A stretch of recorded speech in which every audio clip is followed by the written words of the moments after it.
I mean, the whole point is like a lot of people have been publishing their maps, and so far all the maps I've seen kind of make the mistakes of showing total population growth by tract and not in any way considering that the tracts are all different sizes.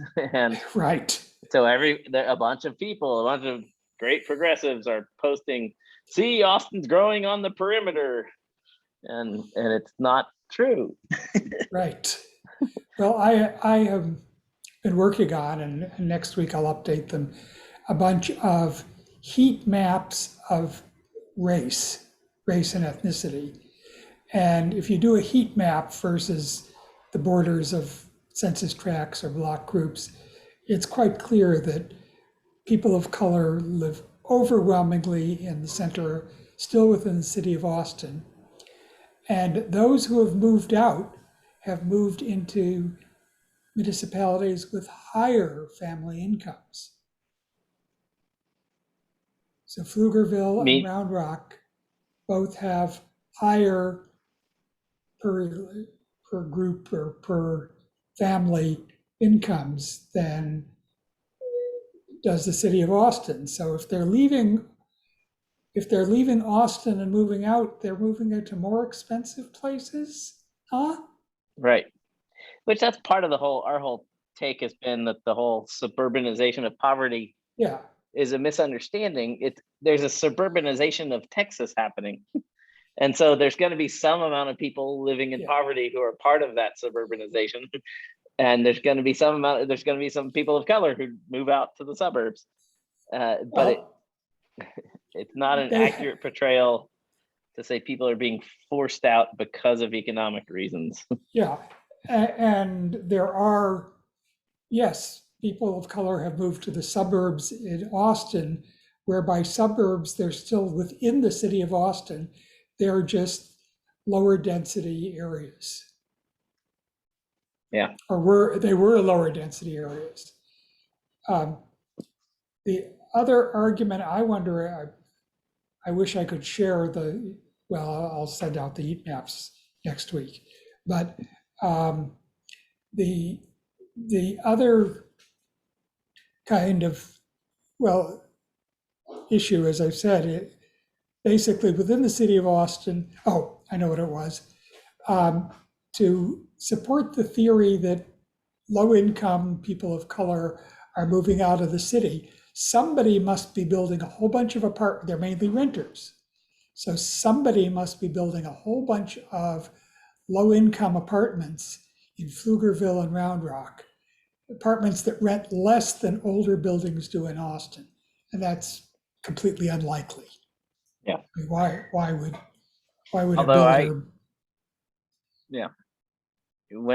If I drive out to my parents' place in the country, I drive out 290 and through Manor Sprawl, and there's a whole new kind of apartment complex sprawl going up, sort of way out near Manor.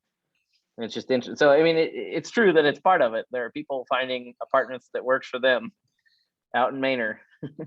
But just I thought I should share what Ruben and I are just talking about for fun. The city of Austin's published these maps about the census, and everybody's saying these big blue blobs is like, oh, that's where all the growth is happening.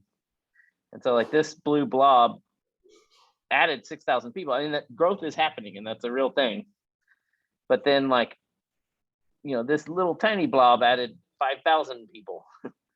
And so, and over and over again, Farm&City is advocating that sometimes this kind of map might be useful, but it's almost always misleading. And you almost always should publish a map like this with a dot density map or with the map that normalizes the growth in the area by size of the area.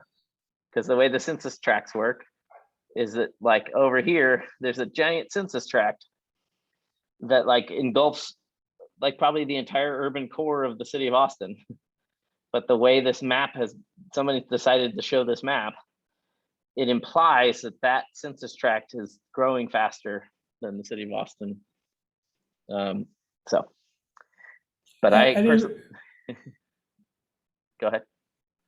No, just it's a general, census tracts are equal population, not equal area. Right. Yeah, and so that's an important point. This is a map of places that have changed faster. And essentially always, they're places that probably aren't ready for the kind of change they're experiencing. But it's not like, it doesn't capture the experience of all Austinites when you show a map like this. And you should always show the other maps also. Do you have a contact with the demographer for the city of Austin? I do not, and we have a new city demographer, and I was very hopeful that just having a new person would mean that we would kind of correct some of the errors of the past. So I have thought about how to write that email to be really nice and just develop a relationship with the new city demographer. I personally made the mistake of fighting the old city demographer at City Hall when there was a fight over the Austin Strategic Housing Plan, and the city demographer was basically advocating against planning for growth in the city. And so I did not have a good relationship with the previous city demographer myself. Well, all of these people, they may be great demographers, they're lousy cartographers. Right. I mean, the days of showing static printed maps as the main output is just silly anymore. You could build much more interactive maps that were story maps and had much better ties to the data. And this, Right, but this map I think would be fine if instead of the gross population, it was population per acre, or per well, then a population change per acre, and then you could right really see exactly. Well, the other problem you've got is a zooming problem. If the block groups become, or the census tracts become really tiny in geographic area. So either you can zoom in like this, and then you get the true picture of the center of town, or which doesn't show you what's happening on the periphery. So it's a double problem.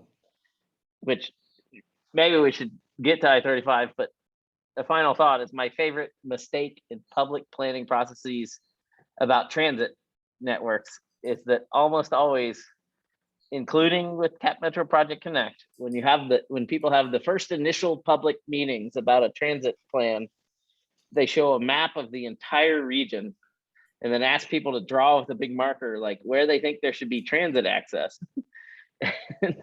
And that most transit are trips that are smaller than the width of the marker, and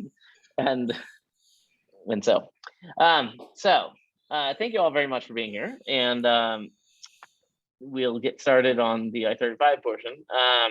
My name's Jay Blaze Crossley with Farm&City, and we do this monthly meetup, policy hacking, and perhaps as you've now witnessed, the intent is that we all discuss, and the intent is for this to be a pretty open forum to actually hack these ideas together. And I guess Farm&City tries to empower the people of Texas with better information and ideas and ways to improve public policy, but we're not too keen on thinking we're right about the thing. And we hope you guys think you're right and present your ideas. And so a quick note, last month we talked about equitable transit-oriented development, and we had sort of our work on envisioning a regional ETOD, which actually will be a little tiny part of today's presentation. But next month, we're hoping to have a follow-up discussion with a bunch of more of the players in this, of what's happening in Austin. And so we're hoping a couple council members and then someone from the board of the Austin Transit Partnership, and then hopefully some staffers from Cap Metro who have been working on TOD for a long time, and the city of Austin who have been working on this. So that should be good, and that will be, I think it's October 7th. So that will be next month. And then I'm going to load up a presentation, and I just will reiterate as I figure out how to load it up, that I was hoping to walk through kind of, it'll make sense when I show you, a framework for how to think about how TxDOT can decide what to do with I-35 in a better, equitable manner, in a smarter manner. And we're going to touch upon a bunch of different issues. And I'd be very happy if any of you want to jump in anywhere in that, when we touch on the things you know more about than I do. And I'm happy if we have a dialogue, or if you have any questions. But with that, I will start going through this. We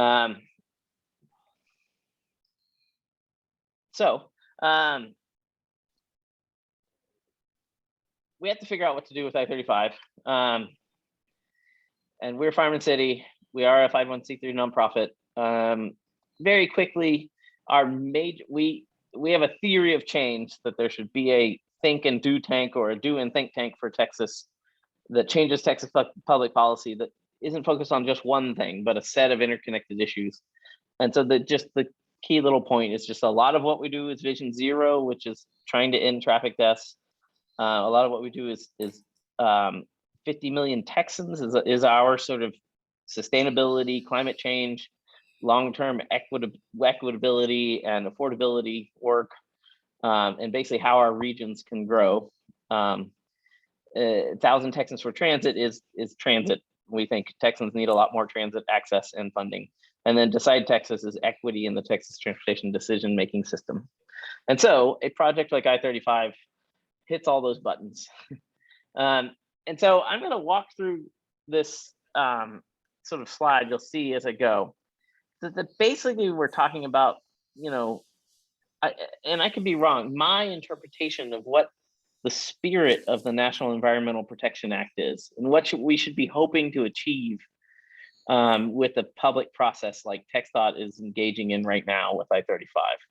And that, ideally the whole point is to equitably consider various alternatives and to involve a lot of people in trying to decide, what should we do with $5 billion and how can we invest it best? A little bit about what we're going to talk about is changing the story, or at least questioning a lot of the assumptions. And so this is Texas. It's a rural state, yada yada. Whereas this is a different version of Texas. This is a cartogram of Texas where all the humans are equal. And that basically 25% of Texans live in Houston, in the Houston region, and 25% live in Dallas-Fort Worth, and then another 25% live in the next 7 largest MPOs. And then another 25% live in the rural areas and the small metros. And so it's quite inaccurate to think of Texas as a rural place, and we shouldn't have transportation policy that is focused on rural places only.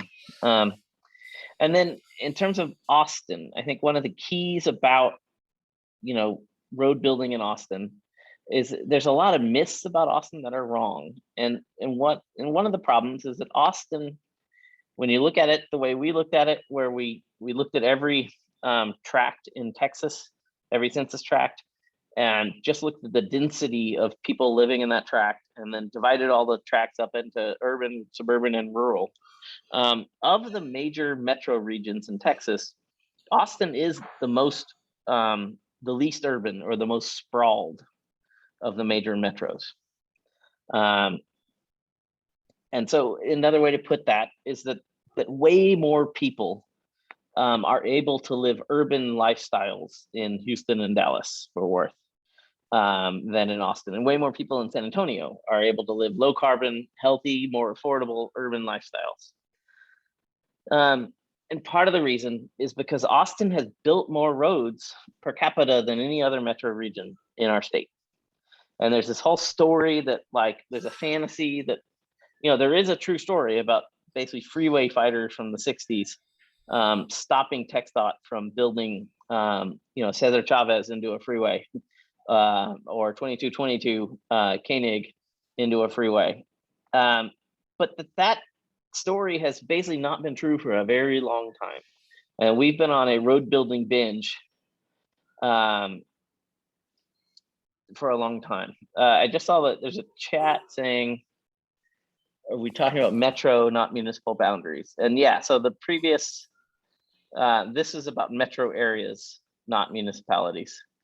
And this is about metro area. However, I'm fairly sure the stat is also true if you compare the city of Austin to the city of Houston or Dallas.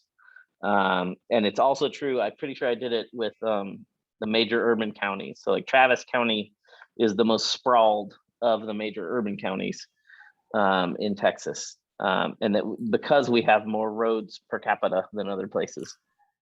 And because we've built all these roads, we drive a lot more than everybody else. And the Austin TxDOT district drives more than any other major TxDOT district. Rural areas drive more on a daily basis than metro areas, but of the large TxDOT districts, we drive the most.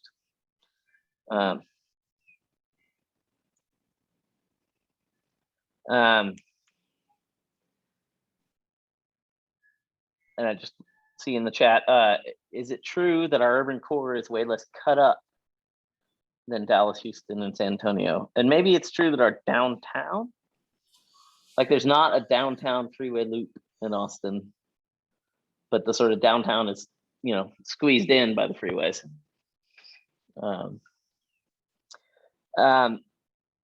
Another point here is that Americans basically, climate change is coming to kill us all. And one of the major reasons is because how much people drive all over the world.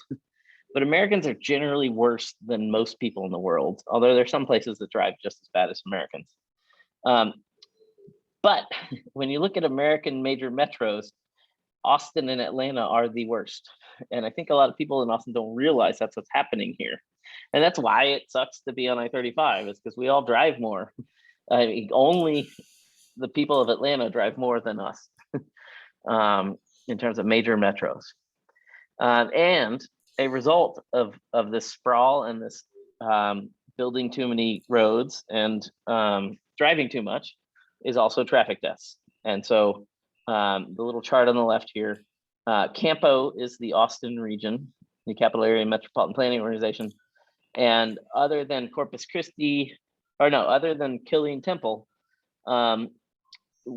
we're more dangerous than all the other major Texas metros in terms of the number of people who die or are seriously injured in traffic per capita in Austin. And the chart on the right is just showing you that there's a perception that like, oh, downtown's dangerous, I might want to avoid downtown or those kind of things. But the outside of the city of Austin is much more dangerous per capita than inside. But it's just the crashes that happen outside are spread out and they're all over. And so Farm&City likes to use a philosophy based on the scientist Danella Meadows, late scientist, who was one of the original scientists for the limits to growth research, which is some of the original climate change research. And she always talked about how this idea of like, you need to know all the places you can intervene in a system. And that basically the number 12 here is the sort of least effective or least amount of change you can get. Whereas sort of, number 1 is, I guess, sort of like a matrix kind of thing, like the power to transcend the paradigms. But that we generally think that we need to focus up here on who has the power to add, change, and evolve the system, what are the goals, and what's the paradigm. And I think in terms of something like I-35 or freeways, we have to be thinking about this kind of stuff, while we also need to be fighting over the rules, and we need to be fighting over whether TxDOT's breaking the rules and things like that.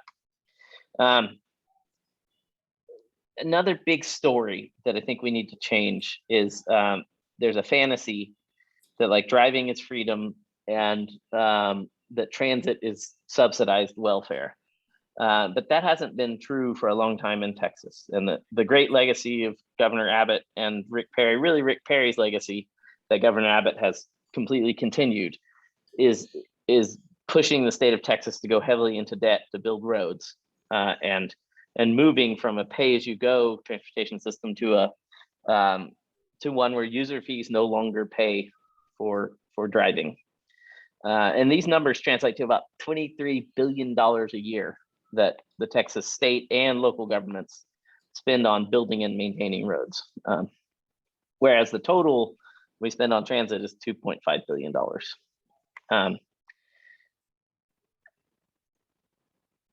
And is any of that federal? Yes, so this is like all money spent.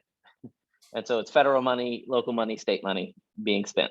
And so the federal, a lot of the federal money that is spent on roads comes from gas tax, but not all of it. And so a significant portion of the federal funds are basically income taxes. My general understanding of this chart is that we've shifted towards spending a lot more income taxes and property and sales taxes on maintaining and building roads in the last 20 years. Then in the past, we really were using gas tax to deal with our transportation system. I think you were doing some wishful thinking when you said income taxes, but because Props 1 and 7 are sales taxes, which are income taxes. But that's part of that's part of the state funds. But the federal part of the federal government money that comes to Texas for roads is not coming from gas taxes. Yes. But yeah. So another whole thing, it's the whole myth about, which we were kind of talking about earlier. It's just really quickly to urban Austin, which isn't just downtown, and it actually isn't just in the city of Austin, but urban Austin is more affordable than suburban or rural Austin. And people don't have to drive as much.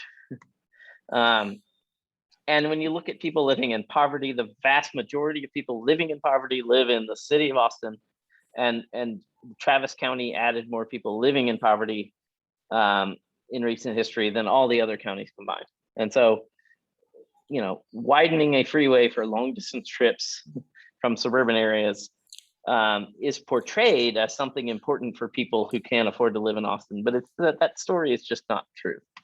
And so I could stop in case anybody wants to point anything out. But here's where, oh, okay.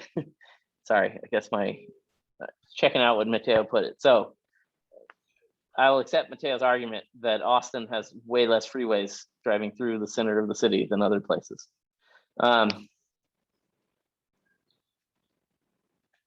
So when we're talking about an I-35, the big question is like, what could we do? And that's what everybody has seen in the last couple of weeks. TxDOT came out, back in December with a proposal for changing the freeway to 20 lanes, but with red lipstick. And then they had another proposal for expanding it to 20 lanes, but with blue lipstick. And they had another one, but to do with green lipstick. And then a no build scenario where we would leave the freeway as a deadly place that kills 10 people every year. They have, one of the big things that happened in the last month is that TxDOT has rejected their scenario 1. And so now there's just two different shades of lipstick that they're considering. But what a lot of people are advocating for, and what we are strongly advocating for, is that we should consider other meaningful alternatives, and that actually the NEPA process requires TxDOT to consider meaningful alternatives. And that could be the Reconnect Austin scenario, or the Rethink Austin. Reconnect being the idea that whatever kind of freeway you build, put it underground, but reconnect the surface completely as an urban, the historical urban street grid. Whereas Rethink 35 is the idea that we don't need a freeway there, and we could take out the freeway and replace it with an urban boulevard that also reconnects the surface, and that traffic would actually be better in that scenario. And in this presentation, I haven't included the cap and stitch scenario or the ULI, Downtown Austin Association scenario as an alternative scenario. And to some extent, some people there explained to me that it really was a different scenario and it really did call for a different number of lanes. Whereas I was portraying it more as a different design. But the point is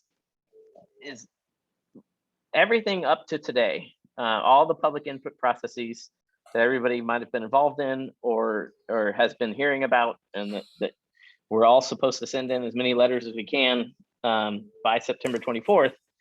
Everything up to today is just defining what investment scenarios TxDOT will consider in the real process. The real party starts after September 24th. And TxDOT is currently proposing they will only consider the 2 different shades of lipstick and the no build scenario.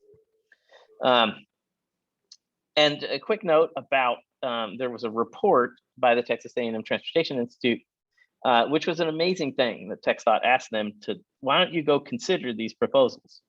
And I'm not aware of TxDOT. I guess the other example of this kind of thing is the Dallas process. What was it called? Map something. But there was a Dallas process to consider what it might look like. The city map, thank you, Mateo. But this was basically the second example of TxDOT saying, okay, we should at least entertain these concepts. However, TxDOT proposals, they don't want to actually entertain it in the real party. And so they asked TTI to do these maps, and this is it appears to be their main argument, although there's some other argument as to why these other scenarios shouldn't go forward. Is that these maps, the things that are red lines, that are the thickest red lines, are increases in travel on those lines, whereas blue is actually decreases. And they are saying that these are unacceptable levels of pushing traffic into neighborhoods. And specifically, I think TxDOT was really working the angle that their maps show that it would push traffic into the east side. And they never explicitly were saying it, but they were hoping everybody understood that, I think, that this is the idea, is to impose traffic on the east side. So a couple points here is that we succeeded, and I'll explain a little bit later, to get Texas Transportation Institute to understand the idea of considering alternative regional growth forecasts. And they told us that they ran these same models using different visions for the future of the Austin region. And in a meeting on August 10th, on the day TxDOT released all this, the TTI people were like, all right, so you can see here, this was one set of analysis we did with the Campo Regional Growth Forecast, and then said, but when you'll see the full report and you'll get to see, how we analyzed all the scenarios. The full report has not been made public. And so there's basically an executive summary of the TTI report that has been made public. And various people have been asking for the full report, and it has not been forthcoming. And so that's something we're working on. And I think it's really unacceptable to be claiming that we are going to write off all these scenarios. But during this public comment period, we're not going to let the public actually look at the report that we're basing that analysis on. And so yes, there should be public information requests. I was wondering if it hasn't been, if people have already put them in, that's great. But if anyone needs help, I've got lots of letters and templates for like, you're not following the law, and we're going to appeal to the Attorney General and all that kind of stuff. Yeah, that's great. So I've been involved in a bunch of conversations, and basically, as of this morning, we have given up on trying to just ask TxDOT for it. And so now is the time. So I might actually send you an email to help with that, because that's part of the whole, it's a very weird thing, and we have to figure out exactly what to ask, what we're asking for. Are they claiming it's like a draft or something? Or they have not responded in any way. Oh, okay. You want to specifically ask for the direct output of any of the modeling programs used to create the inputs and outputs. Send us the files, that were used to create these traffic models. Yeah. Um, Although we also kind of, yeah. And actually, go ahead. I've kind of been through the models, and at least there's a logical basis for their findings in each of them. And Hayden actually says they spent quite a bit of time with her getting the input for the Reconnect Austin models right. So really the question in this case might turn out to be, I don't know until we see the results, are these in fact, are there, number one, slight alternatives to either the Reconnect Austin model in particular that would eliminate some of the problems? And I think that a careful study of where what's driving traffic out in the Reconnect Austin models is difficulty in getting to the subsurface freeway entrances. And you might just be able to change where those entrances are located. They made some assumptions about where those entrances would be. The Rethink 35 model, on the other hand, I think it very accurately reflects what Rethink 35 has in mind. There's nothing wrong with that picture, except they use the wrong color. Right. Well, okay, that's perfect to do the next two slides, but then I want to go back to a bunch of good discussion here. So one slide is one of the things that has been said over and over again, and that Tucker Ferguson made this point to City Council the other day, that he basically was implying that it's immoral to push this traffic onto city streets. And part of what they say is that they imply that it's less safe. However, I'm pretty sure TxDOT has this false understanding of safety on that issue, because they always look at the chart on the left here, which is like the total number of crashes per million miles traveled. But there's some problems with that being your metric. And number one problem is that by expanding freeways, you're going to encourage people to drive further. And so adding freeways actually will make those crashes go up, but it might make that metric go down a little bit. But the other big problem is that crashes actually shouldn't be what we're focused on.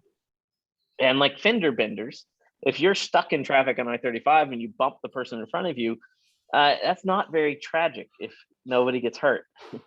Whereas when people die or suffer serious injuries, it's very tragic and expensive and terrible.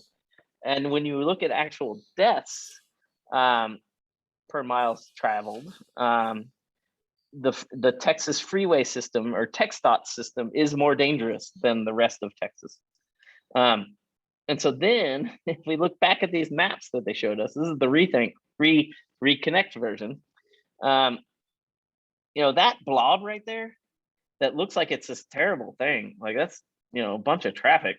That's East 2nd Street. And East 2nd Street currently has about 1,000 trips a day. And so that whole big fat line right there is showing you the possibility there will be 250 more cars on East 2nd Street in the future. And I'm not sure that's that big of a problem. And so to Ruben's point, we need the actual data, and we need to be able to look at these numbers and be like, okay, how many trips is this? And then someone else brought up, did they model VMT? And they have not claimed or said they did. But if you had the data, if you had this model, you basically could model, you would know the VMT impacts. And so that's something we want, the data, and we want to be able to think through all this together. And Danielle Skidmore has posted a question about what software did they use. We need to ask that and know what they used. And my version of that, not being a traffic modeler, is that the initial things that TxDOT put out in last December, my understanding is basically had very poor travel demand modeling concepts. And the reason I understand that at all is because Norm Marshall submitted a very long comment back in December explaining everything that was wrong with their travel demand model. And so TxDOT has that information, at least, of the critique of their model. And I guess I do know their model was the kind of model that does the thing where it allows more people on the freeway than is physically possible. And so it allows for just completely illogical, unrealistic things. So in the initial TxDOT publications, they said the reason we have to widen I-35 is because in the future, it will take, to get from 71 to downtown will be such bad traffic. And I did the math, and so I don't remember how many minutes it was, but it came out to be 3.5 miles an hour. So they were claiming that like tens of thousands of people at rush hour would travel from 71 to downtown going 3 miles an hour, which is not actually realistic. And so there's lots of problems with the travel demand models. And then the other things that happened was that when TTI did this process for TxDOT, TTI actually reached out to Rethink 35 and to Reconnect Austin and to Downtown Austin Alliance and tried to model what was being proposed. And part of the conversation with Reconnect Austin involved Norm Marshall talking to Tim Lomax for a long time about the travel demand models. And then I don't know what they ended up using because they haven't published a report. And I'm fairly sure that the report they published does not explain at all what the models were or how what choices they made in the modeling software. So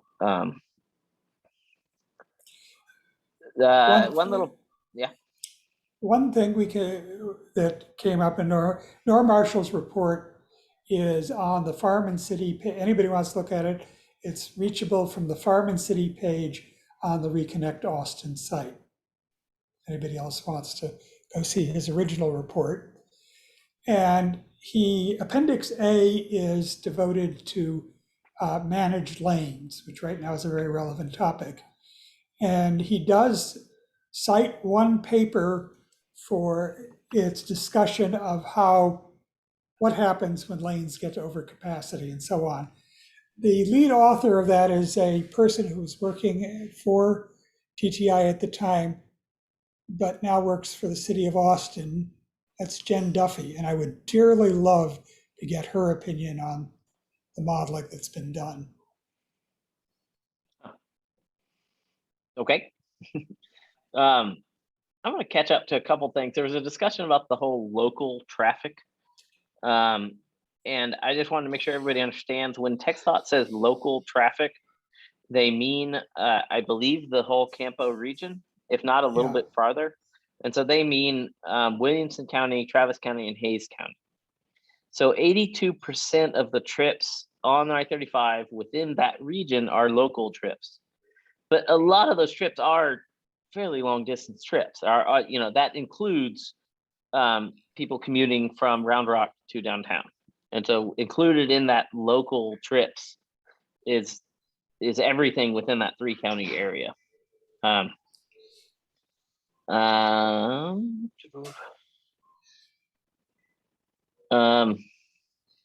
Heartbreaking modeling software. There is a whole question about whether or not Project Connect is modeled in here. And I wonder if, like, Danielle, if you know more about this than we do, the way travel demand models are done, my understanding is they're actually smart and they use statistics to kind of estimate how people will drive, but they don't look at walking and biking and transit at all. That's not their job. These are car travel models. And so they are meant to factor in transit use, and they can base that on density or on a transit system. And so I don't know, but there were two different models that have been done. One is an overall justification for I-35, And that, it says, was based on Campo 2045, which came out in March. The election was in November. No, Campo 2045 does not include Project Connect. Right. Okay. And that Now, something, whether yeah, the TTI model does include Project Connect or not, we don't know. right. Yeah, and maybe that's a good place to stop here and move on. It's like, is we don't know. And it's such a dumb idea to hide information from the public in such an important public process like this. And I think we can move on. Although I think, like Mateo's point, that we're pushing traffic from our least safe corridor onto our most safe streets. Meaning, I guess, Reconnect Austin or Rethink would do that, but we're proposing the city and TxDOT are saying, well, let's not do that. Let's do the opposite. But also this idea that, you know, having major crashes on an I-35 situation when everyone relies upon it sort of screws everything up. Let's keep going. So I think it's unacceptable for TxDOT not to consider meaningful alternatives, and they should consider the no build alternative. They should consider one or two freeway expansion scenarios, but they have to consider other scenarios in the real EIS. And I think that should be everywhere possible. Everyone should demand that, and every elected official should demand that. But it is outside the spirit of the NEPA, and it's unfair to the people of Austin to not analyze these things. So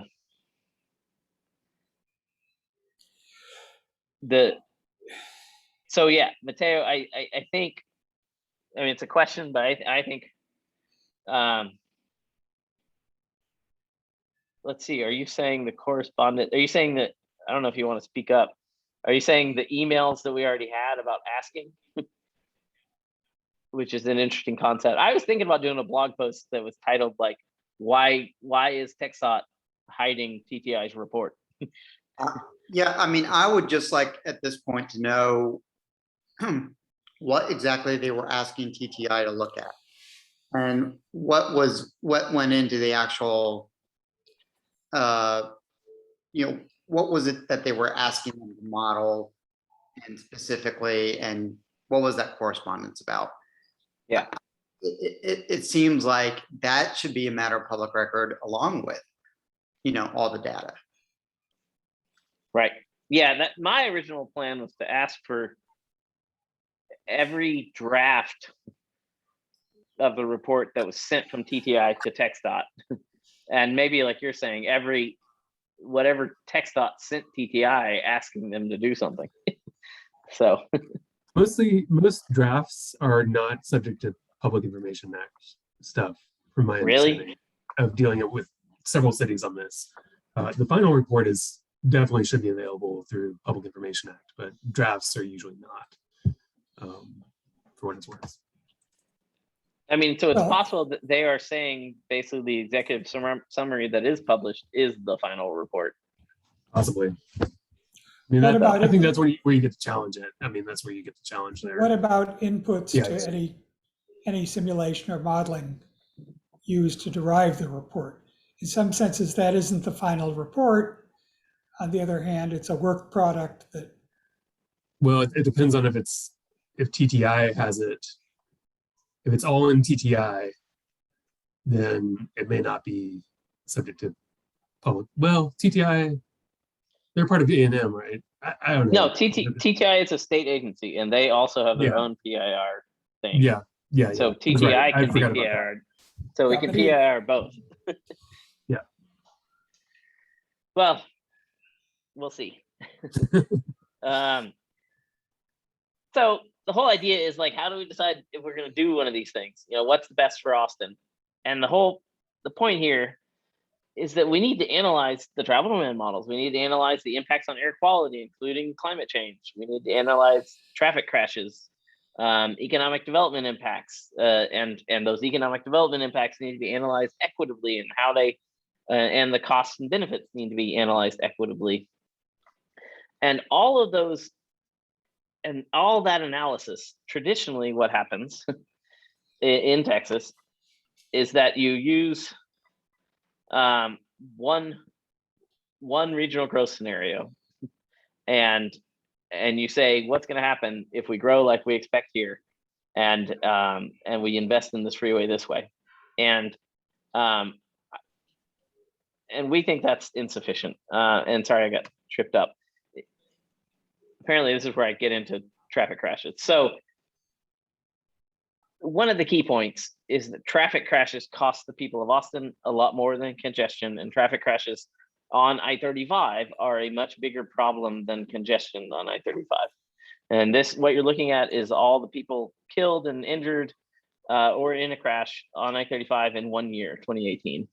And these red numbers, the 35 million is the economic cost, according to the National Safety Council estimation technology or methodology.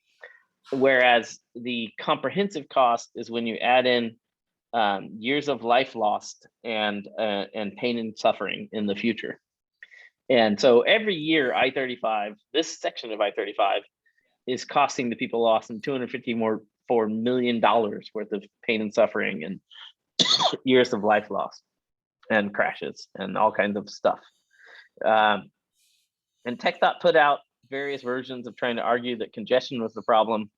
This 200 million number was for the entire project in Travis County, not just that section. And I developed various versions. For some reason, their analysis of crashes came up with less crashes than I got. And I think it might have been a difference between frontage lanes and main lanes. But the idea of crashes costs people a lot more. But TxDOT is committed to cutting crashes in half by 2035 and to 0 by 2050. And that means, and specifically in the minute order, the Transportation Commission committed every TxDOT district to doing its own effort to cut traffic deaths in half by 2035 and to 0. And so I noticed in the I-45 project, and I don't know what to say, one of my best friends from back when I lived in Houston, I don't know if you guys can see my pointer, but is one of these dots, and actually died in this year of this map, driving by himself on I-45. And he actually took a exit ramp too fast and is no longer with us. And it is unacceptable to me.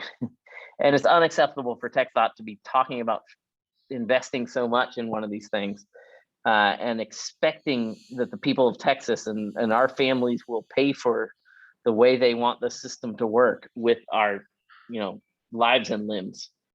And the point is that in Houston, on the I-45 project, over and over again, you've had public figures and elected officials stating that, we have to build this project the way we propose because it's going to save lives. And they even use this number of that'll have 28% less fatal and injury crashes. And there's a couple problems with that. One is that by lumping fatal with all injury crashes, that means if somebody hurt their finger, that we've lumped that in with fatalities and serious crashes. And so we don't know if there might be sort of less injury crashes, but more fatal crashes, the way they've done this data. But the bigger problem is they're not actually comparing today to what they're proposing in the future. And they in no way apparently are trying to achieve the TxDOT goal of road to 0. Because this is they're estimating that instead of having 286 fatal and injury crashes in this one section of I-45 in the future, we will have 205. And that's a 28% reduction. But this is in 2045, 5 years before TxDOT is committed to ending traffic deaths. And so if we jump to I-35, the most recent stuff we got from them has the same kind of methodology. And so they are claiming a 34% reduction in fatalities and injury crashes. But that is just comparing the no build to their proposed build. And a little side note is that the one alternative they have decided to not move forward with, what did show the greatest reduction in fatalities, but barely anymore. But they in no way are claiming to have analyzed or to thought about or to have been comparing these different analyses in terms of how many people are dying today on I-35, which is 10 people every year. And what they are supposed to do is to say, okay, if we build the freeway where we think we want to build it, in 2035, are we going to get to less than 5 people? And I believe if they don't have that analysis, then they are failing, and we should not accept anything from them. And so, back to the regional growth scenarios. A big part of that problem and a big part of that safety analysis is that all of their analysis, the no build scenario in Austin and in Houston, is based on the official Campo 2045 sprawl plan. And so the induced demand, the sprawl that this freeway widening will cause, is baked into the regional growth forecast before they do the analysis. And so whenever they do that crash analysis or whenever they do the air quality analysis, that 400, a million more people living in sprawl in Williamson County is all part of that analysis. And so, and this is Austin today. This is the kind of map Farm&City looks at all the time, based on population density. I showed you one earlier. The yellow is rural, orange is suburban, and then the darker orange and brown is urban.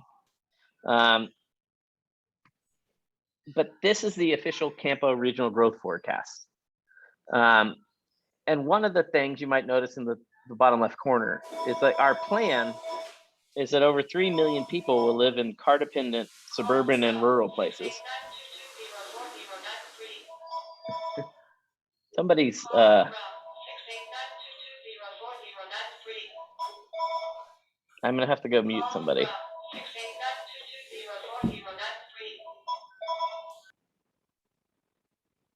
think we got it muted. Thank you.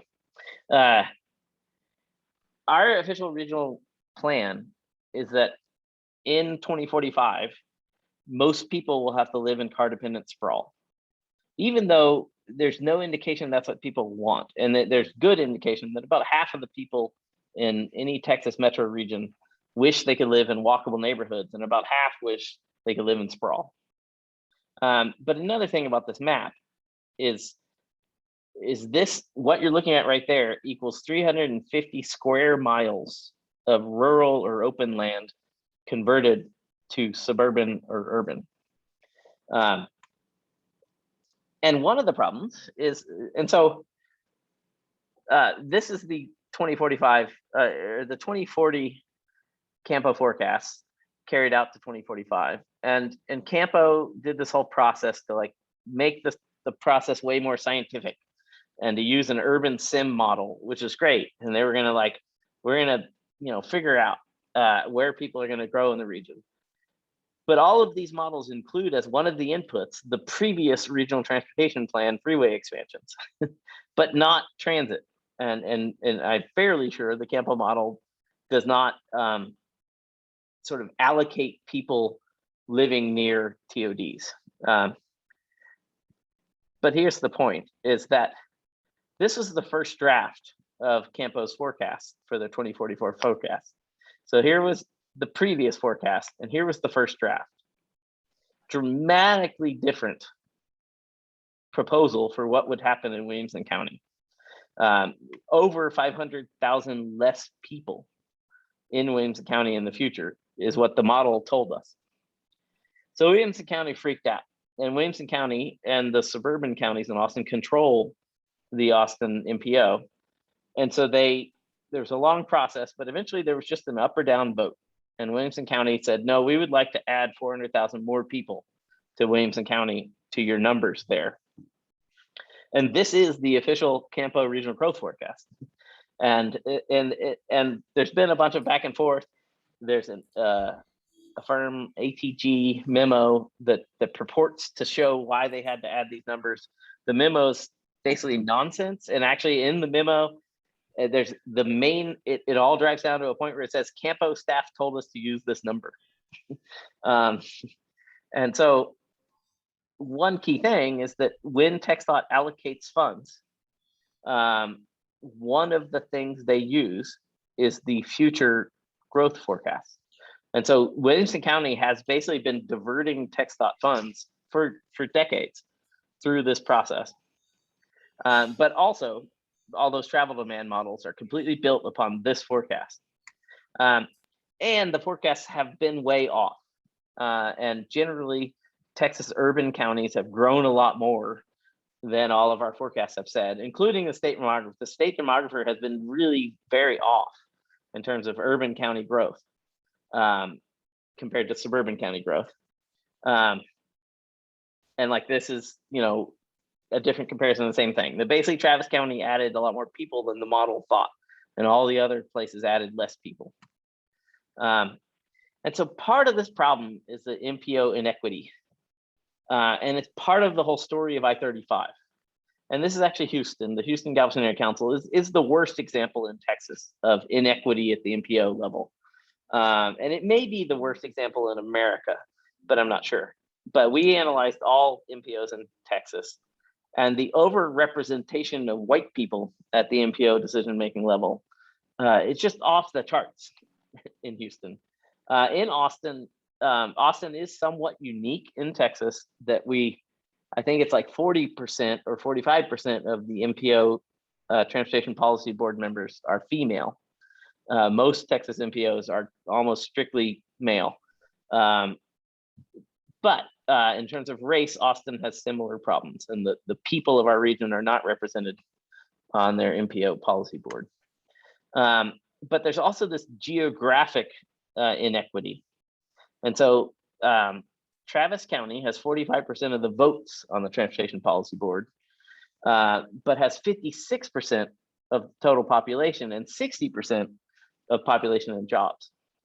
And so the other counties in our region control the board and can do things like, please add 400,000 people to my future growth forecast. But represent a minority of the people of the region, and much less of the jobs. So if we could have equitable MPOs, then we could have different growth scenarios. And so Farm&City developed a couple other scenarios. So we have our sort of control scenario, and this is meant to be very mathematical, and just every tract in the entire Campo region in this scenario grows at the same rate. And this is what it would look like if everywhere just grows the same. And this might be what you might achieve if we didn't have zoning, you know, and just everywhere grew kind of at the same rate. But then we also developed an equitable transit-oriented development scenario. And in this scenario, we focus growth around transit, and with the idea that there would be policies to give more people access to low carbon lifestyles, living within walking distance of transit in healthy urban places. And one thing is, this scenario isn't right. It's just a thought experiment. It's just meant to help us think through these things, which just like, I'll have to go back too far. Just like the Campo scenario isn't right. It's just a thought experiment, but we unfortunately have not treated it as a thought experiment. And so one of the things that Reuben Brooks, who's here today, has done is, if you look at our scenarios and you run the Project Connect stops models and see how many people will actually get to use transit on a normal weekday, the everywhere grows the same is an 81% increase in the people using transit, whereas the ETOD scenario is 137%, like more than doubling. That if we did not sprawl, Project Connect would be twice as effective, and twice as many people in Austin would get to use transit every day. And so the point is, back to what we talked about earlier, this is what we gave to TTI, and TTI researchers were like, yeah, that makes sense. And told us that they were going to run the models. And all of that has not been made public.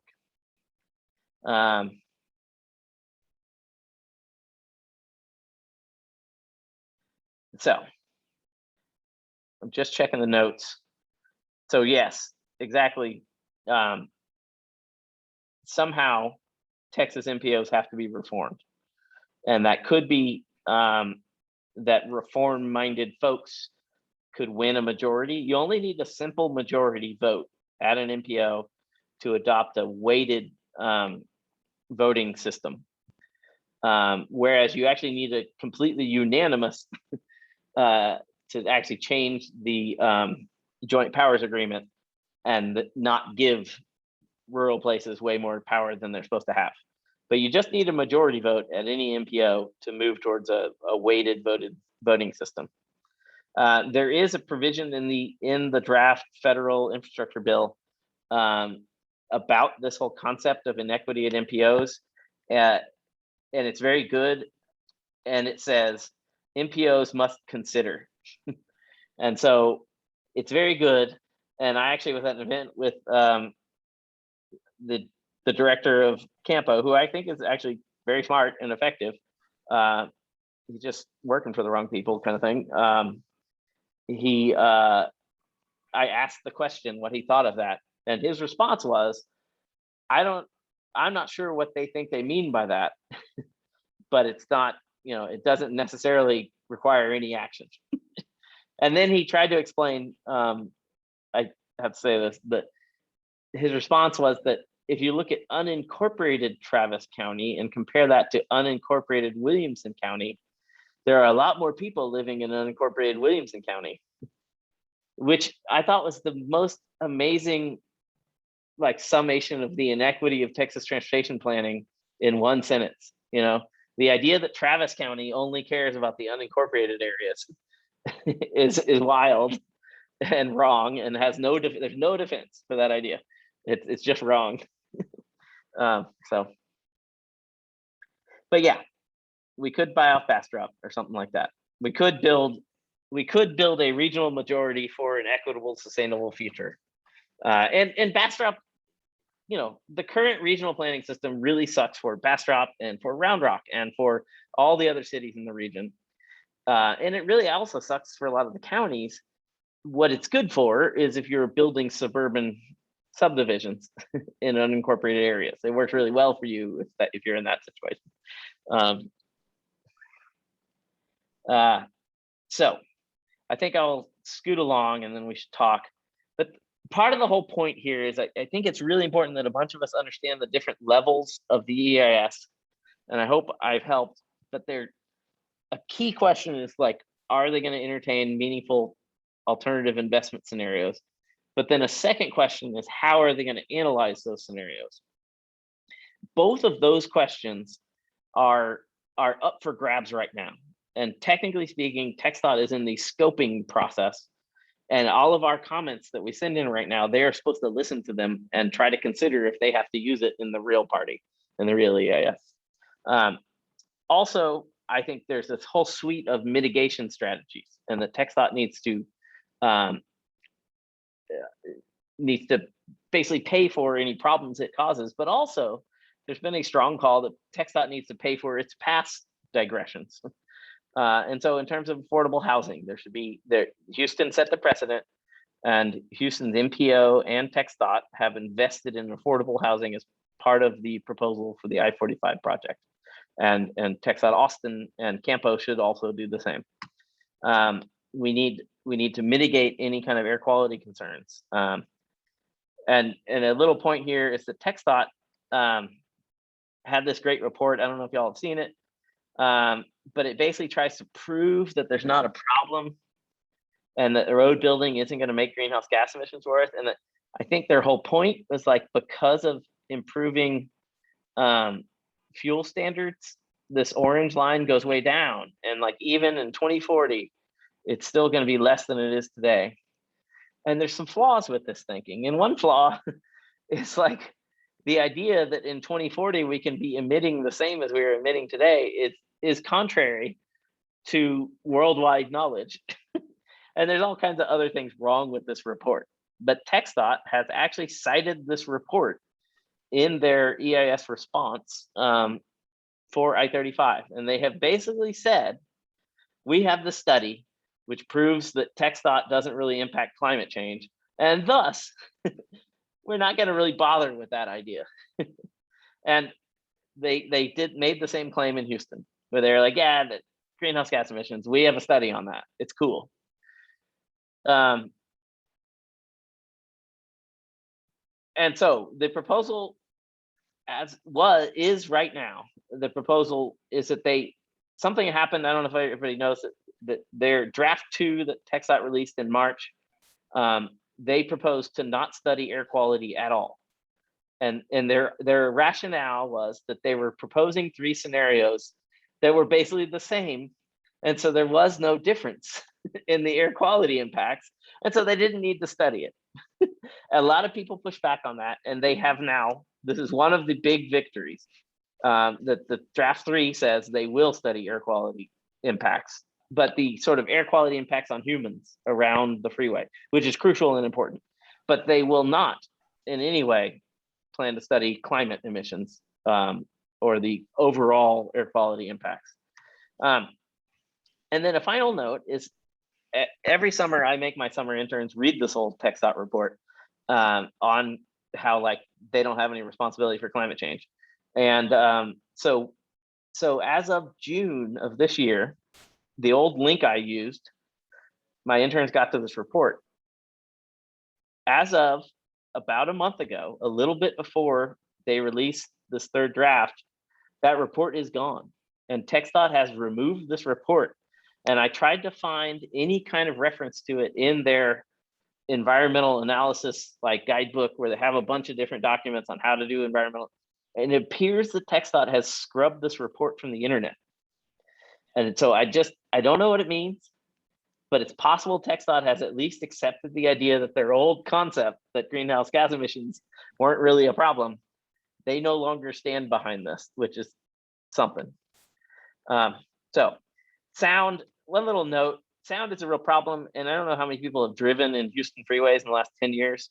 I think Quincy Allen, who was the Houston district engineer and now is the kind of in charge of all district engineers for TxDOT, one of the great things he did was figure this out and do it everywhere in Houston.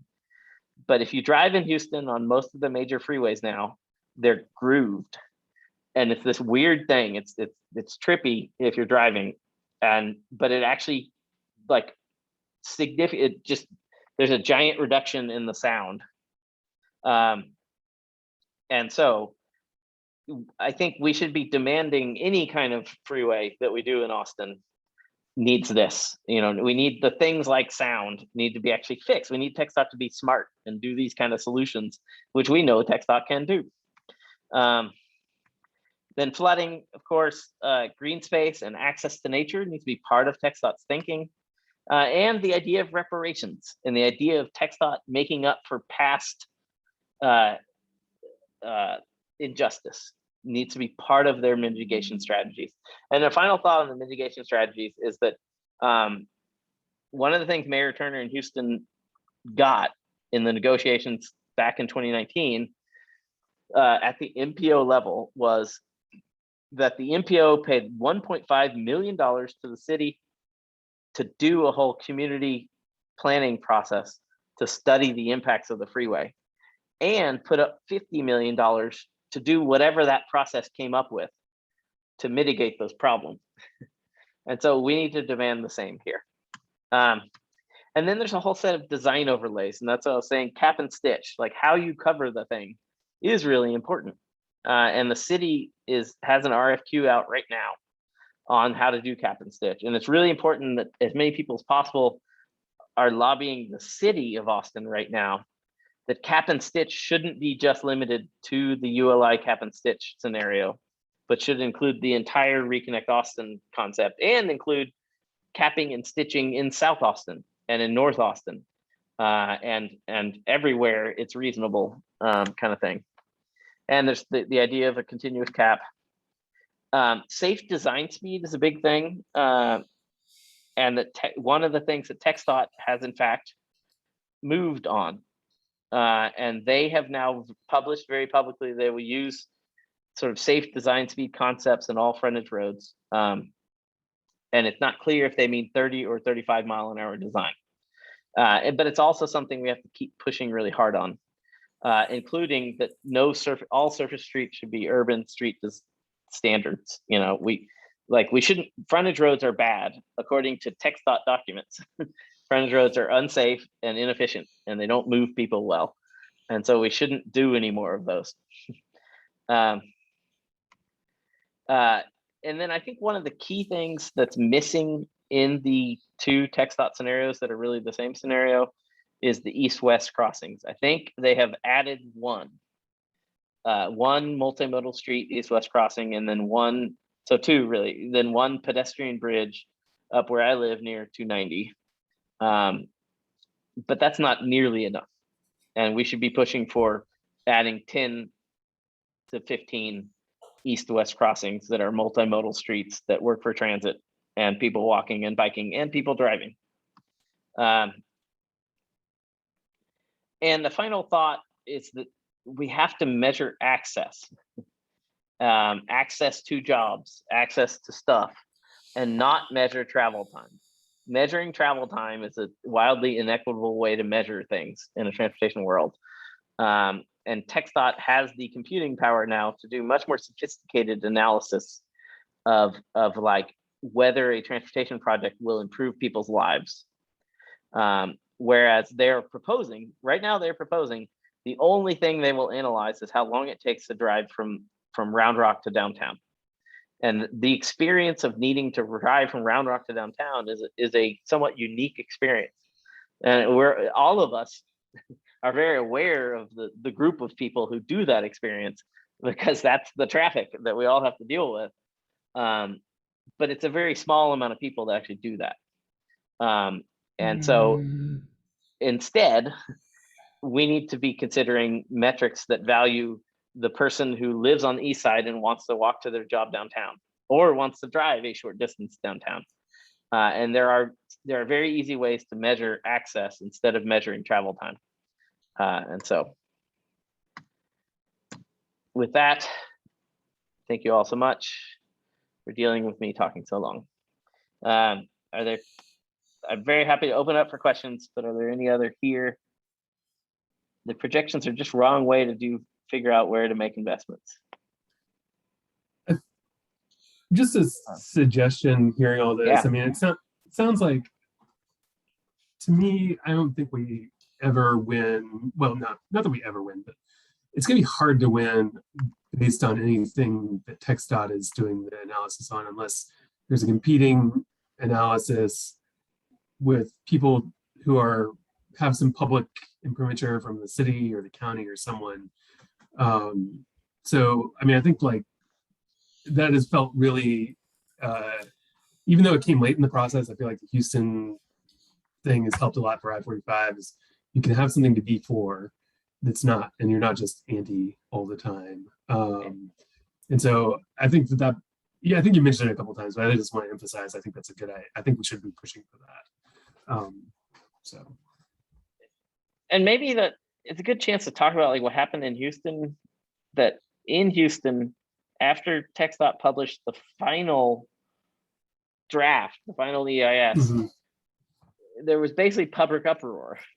And the city of Houston was like, oh, wait, this sucks. And so the city, I think it was the Houston Endowment, gave the city of Houston $500,000. The city of Houston did their own scenario and did a public planning process to develop a whole like alternative proposal. However, that was really annoying to the process of TxDOT's project development. So one, if that's what we wanted, the city of Austin should have finished that project about 3 months ago. Yes.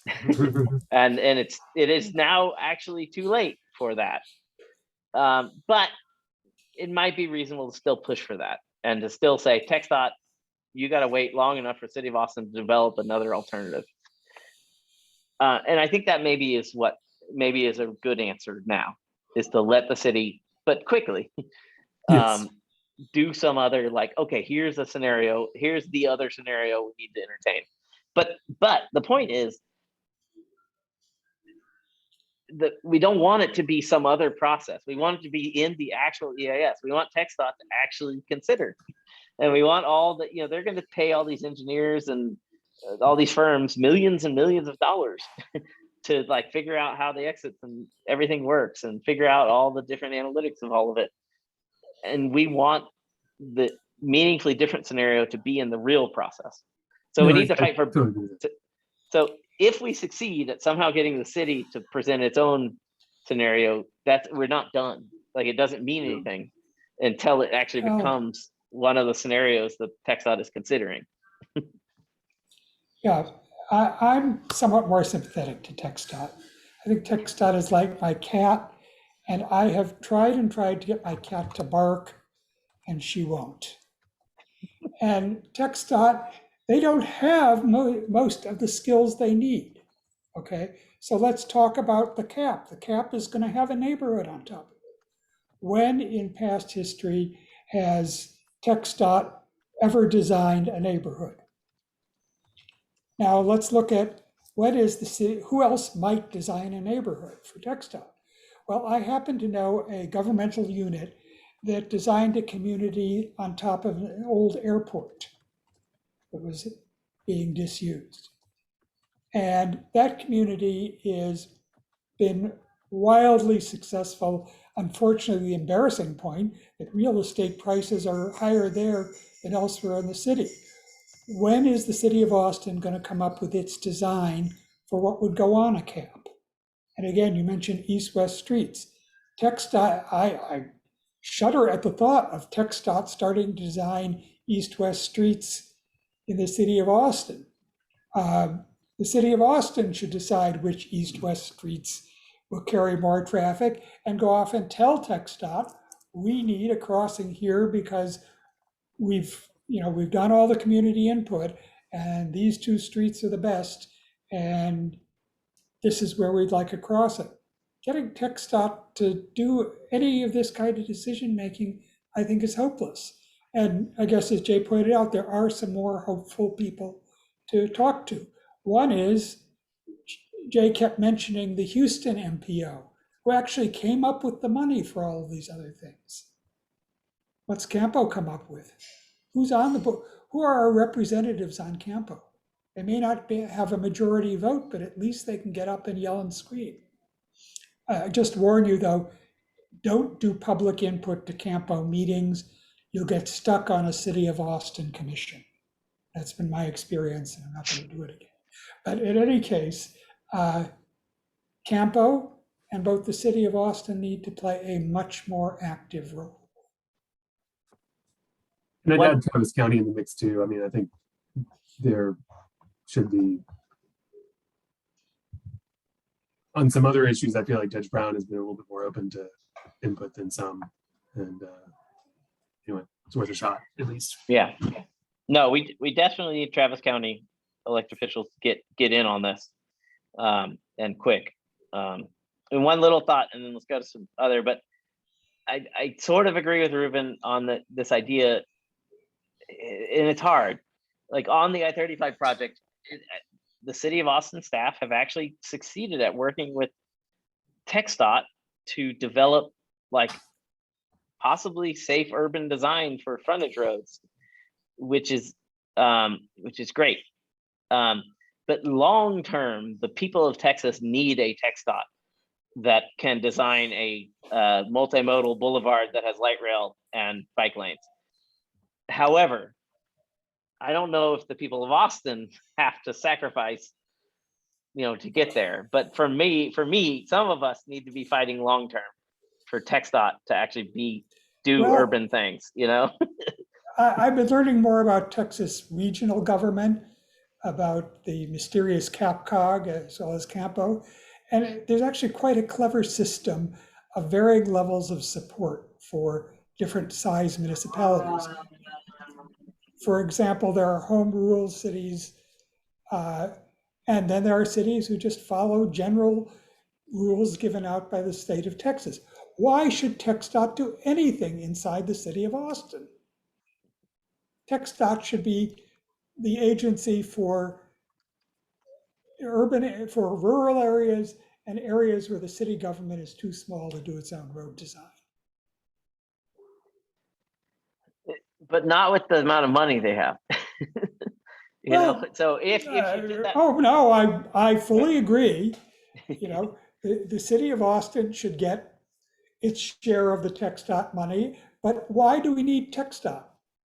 I mean, I don't know about other people's impression, but Robert Smiller, I think, is smarter than Tucker Ferguson. That's at least the impression I got at the meeting yesterday. He's at least as competent in the transportation area, though that may not be saying much.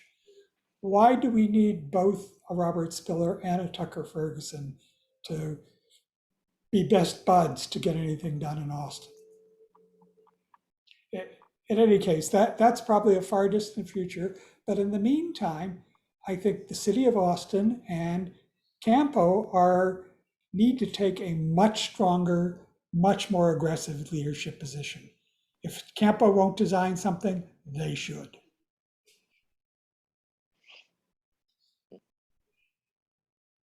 well, one little point is, so far, the elected officials who control Campo have supported the idea of widening I-35 consistently. And so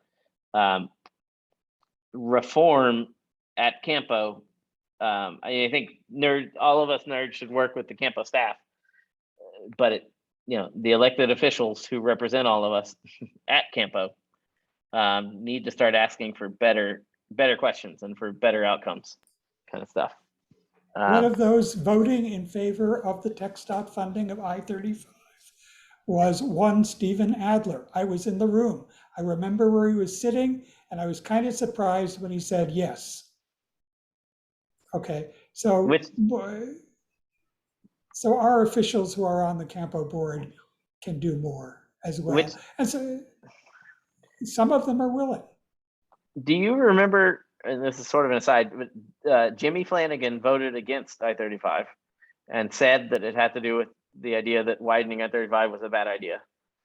But then in another conversation I was in, someone brought up, but did Bridget Shea also vote against it? And I don't remember. Do you remember? I think Bridget Shea abstained. Maybe abstained. But that means only one elected official has ever voted against widening I-35 in Austin. And there now are some who have come out publicly opposing it, but they've never voted against the widening, So that is the situation we're in. And which I think that's who we need to talk to, is all our local elected officials, at the very least. Although it,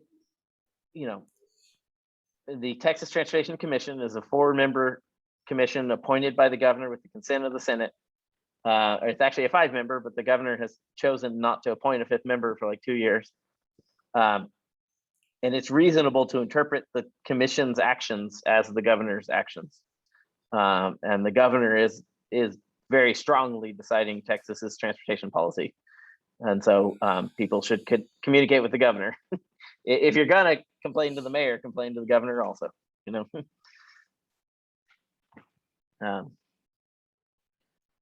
So I may chime in for a second. I've been listening. It's been interesting conversation. I think you touched on something, Jay, that I think is a point worth just kind of reminding folks that when you look at how the plans for I-35 evolved since 2017, in 2017, I mean, I remember going to the big chamber event when Senator Watson unveiled the change to the I-35 program that went from 1 lane to 2 managed lanes in each direction. And I had a relatively strong reaction to it that ultimately led me to quit my job and run for city council and all of that.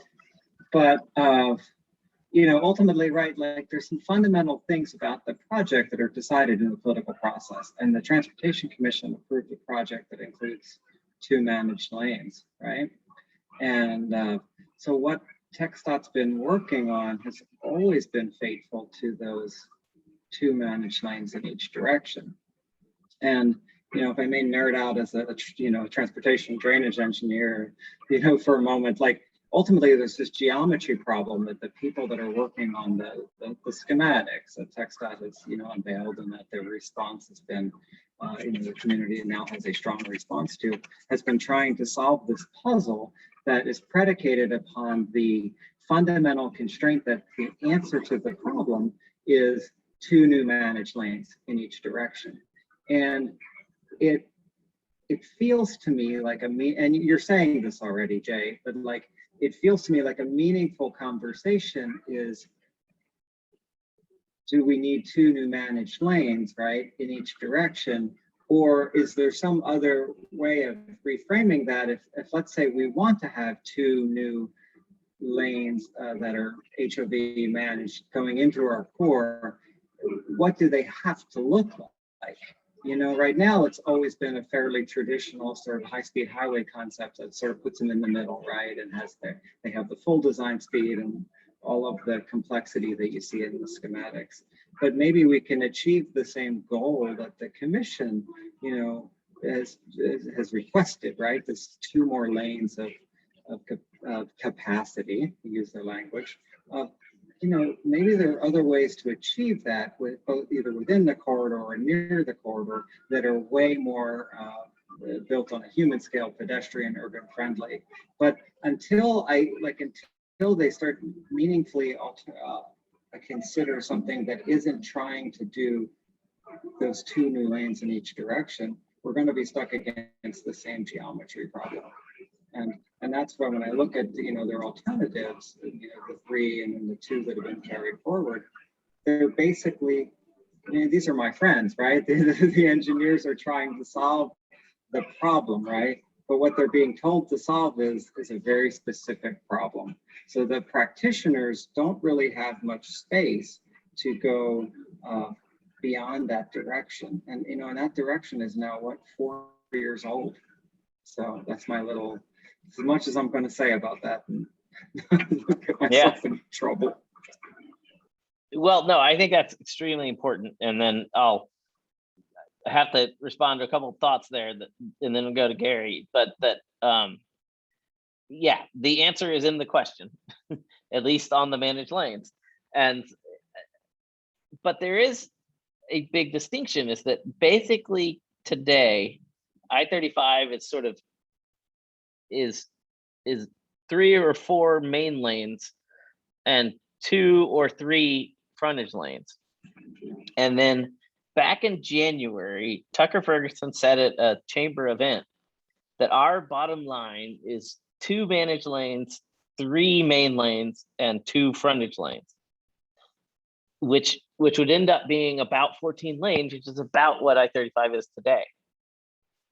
Whereas the 2 scenarios that they've proposed are all 2 managed lanes, 5 main lanes, although some of that main lanes is like collector distributor, and 3 frontage lanes. And so like 1 is just fighting the frontage lanes. If we can get the frontage lanes from 3 to 2, that actually would be a huge win and would make it way more safer to walk and bike near I-35 if there were 2 frontage lanes instead of 3. But then also the 5 free lanes, they're not in the purpose and need, but the only alternatives TxDOT is entertaining includes these 5 free lanes. And so I don't know. I mean, personally, I think an answer that could work is back to Tucker Ferguson's 232. And like they could engineer that, and it actually doesn't need more space than everything you have today, maybe. So I only know it was in the back of Norm Marshall's report. Any real traffic engineers in the audience should feel free to correct me, but he points out that the capacity of a congestion price tolled lane at rush hour is about double the capacity of an unmanaged lane. So if TxDOT is adding 2 managed lanes in each direction and they were allowed to be tolled lanes, that would be the equivalent of adding 4 lanes of asphalt. Well, that's probably everybody would judge, even TxDOT, that was a bit excessive on the capacity front. And I think that part of the proposal ought to be converting one or more of the existing unmanaged lanes to a managed lane and not add as many or any additional new managed lanes. Free lanes, you mean? Yeah. Or main lanes? That they should, well, physically, they're going to add 2 managed lanes. I think an Oh, okay, argument can be no made more than 2, that if- yeah. that even that if you actually look at the full traffic capacity, that's 2 lanes are excessive. Or if you want to increase the capacity somewhat, convert one of the current unmanaged lanes to a managed lane and get 2 managed lanes that way. Knock off 1 lane on each side. Yeah. And maybe now I'll go to Gary, but just one thought is like that discussion,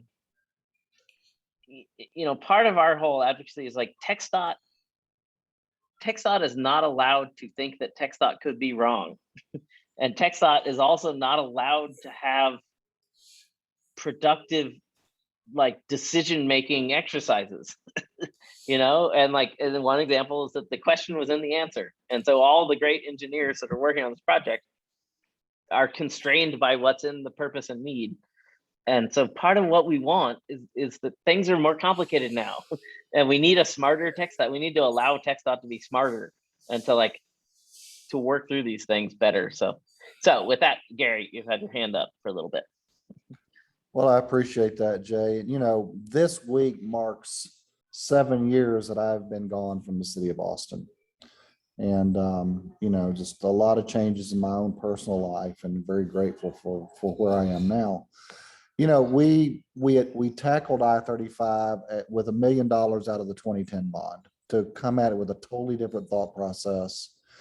And it was to, again, what can we come up with that stays within the existing footprint? We heard very clearly, the previous plan 30 years prior to that was dead on arrival. But, so many people had indicated, an interest in a totally different approach. We always knew the lateral, to Danielle's point, the lateral challenge was at Dean Keaton. We were told you're not going to go under, through, or over a historic cemetery. We were not going to touch UT's practice field, and we weren't going to tear down a hospital. We just weren't. And that made all the sense in the world. So that was always the venturi on that entire corridor. It made no sense to have, the number you're talking about, Jay, 20 lanes that comes to 14 lanes that goes back to 20 lanes. That gives you no benefit if you're looking at throughput. But one of the things that we did is we said, everything has a context. So the main lanes have a context, and the managed lanes have a context, and those collector distributors you mentioned have a context. The frontage road, we said, let's have a different context. And the cross streets, let's have yet another context. Because part of our goal at the time was to reconnect Austin for all modes and all people. And we made a heck of a lot of progress. I'm still very proud of the work we did. And we were having an ongoing discussion with what to do with I-35 in downtown and how to reconnect that, and looking at a lid as an option there, which I thought was fantastic.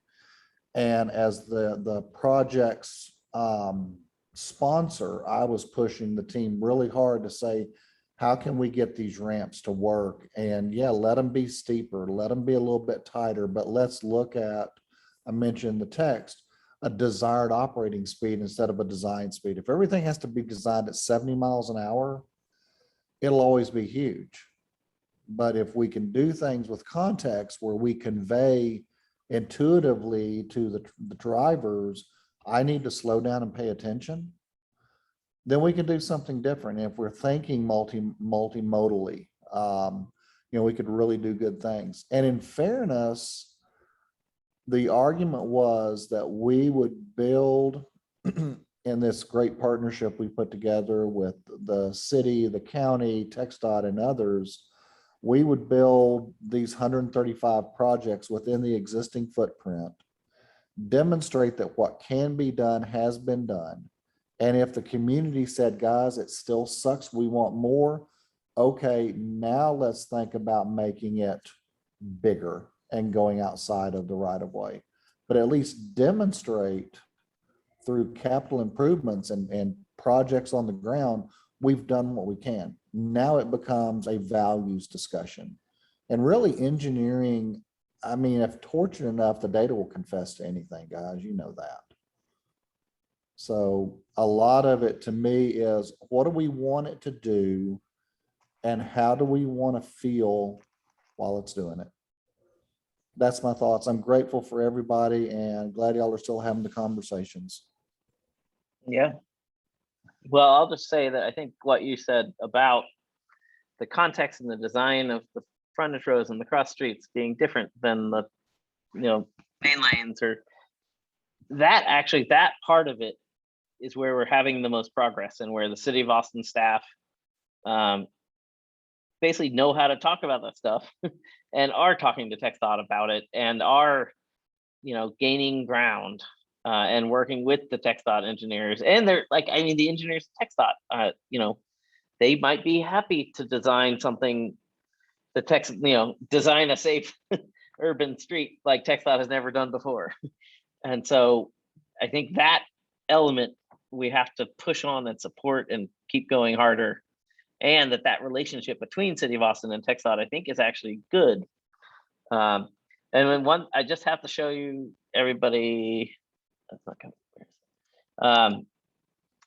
It's really interesting. You brought up the whole, UT between Manor and that here is what TxDOT is proposing. And what you're looking at here is actually like 12 lanes of buried highway but then cantilevered over, basically half of that would be, the frontage lanes are merged together as one, as a bridge over half of it. And this is how they're dealing with that constraint of there being a cemetery right here. And so one answer, which actually Rob Spiller kind of said at the, why won't let me move it? Oh, there. So this is what you're looking at here. But one answer is like, yeah, just do that, the whole length of the damn thing. And then you don't need to take any right of way. And the hard part is all the different ramps and everything and figuring all that out. But I guess the funny part, the next thing on the map is the craziness. This is the widest part they proposed. And so it's kind of hilarious how TxDOT like proposed this, which is kind of getting where we want to go, right next to that. Yeah. Well, oh my goodness. Well, I mean, we did not have a solution for how to connect the managed lanes to local streets. We did not have that solution. That still needed to be figured out. But we thought there could be a really cool transit node right there at MLK. The managed lanes pop up. You've got a transit center right there. It's kind of a mini lid, if you will. And I mean, just everything. It's a very people-centric creation of place thing. But yeah, I sometimes say, in the end, with transportation projects, you hammer to fit and you paint to match. And my gosh, I think they were doing it right there. We probably should go, let everybody go, but here's my crazy concept, which is like basically taking what they showed there. And you have, I'm proposing actually a surface bus lane, managed lane. But that you basically have, and then you have this whole situation, and then the length of the whole thing, you have that situation go back and forth. So then you can weave in all these ramps up and down. But that's my fantasy. But their whole point about how the managed lanes and the surface lanes interact is if you have a boulevard like Reconnect Austin has always proposed, and one of the lanes of the boulevard is a managed lane, is a surface bus lane, then that bus lane directly connects to other managed bus lanes that actually get you over to Mopac. So then you could have actually bus service taking you through downtown. So Jay, Um, did I see a roundabout drawn there? yeah, that a lot of I people are love mad about. you. I love Yeah. you. I love Let's you. see, I love I knew you would like that, Gary. I'm still advocating those things, guys. Oh, I actually did my master's paper on considering roundabouts for community resiliency. Yes, I have a master of urban planning. I went back to school after 30 years. I Well, love school. a lot of people are upset that the airport, I mean, the airport intersection is quite complicated and needs to have a red line commuter rail line and needs to have a red line hike bike trail and needs to have all kinds of things happening. But that was my, like, why not fix that with a roundabout? I don't know. All right, I'm sending you chocolate, brother. Yeah, okay. Thanks so much, everybody, for being here and participating and listening and thinking together. And I guess a final call to action is whatever you think, please put it in writing and submit it to TxDOT by September 24th. And I don't have the thing, but tell TxDOT whatever the heck you think, because I think they need all our knowledge to figure this out. So with that, see you all next time. All right, guys. Thanks so much. Thank you all. Stay safe. Bye.